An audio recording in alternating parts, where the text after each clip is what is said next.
Juin 2014. Le groupe État islamique s'empare de la deuxième ville irakienne, Mossoul, puis proclame un califat à cheval sur l'Irak et la Syrie. L'organisation djihadiste et son chef Abou Bakr al-Baghdadi prennent le monde par surprise. Mais le groupe tisse sa toile depuis une décennie sous différents noms, puisant ses racines dans l'invasion américaine de l'Irak qui déloge Saddam Hussein en 2003. Aux origines, un homme, Abou Musab al-Zarqawi, ce Jordanien s'impose à la tête de l'insurrection contre l'armée américaine et les politiciens, principalement chiites, qui ont pris le pouvoir.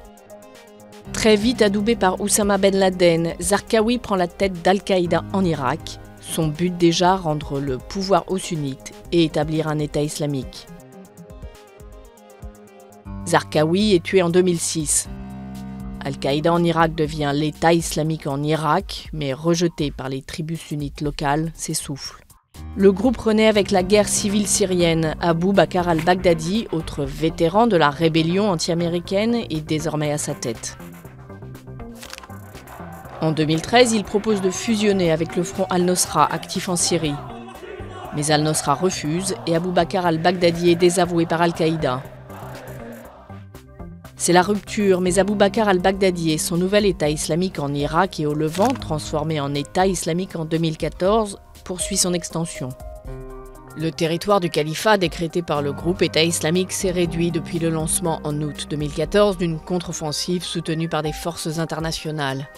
Mais l'organisation contrôle toujours de larges territoires et d'importantes villes comme Mossoul en Irak ou Raqqa en Syrie. Grâce au trafic de pétrole, d'antiquités, aux extorsions, à un système de taxes, il dispose d'un trésor de guerre.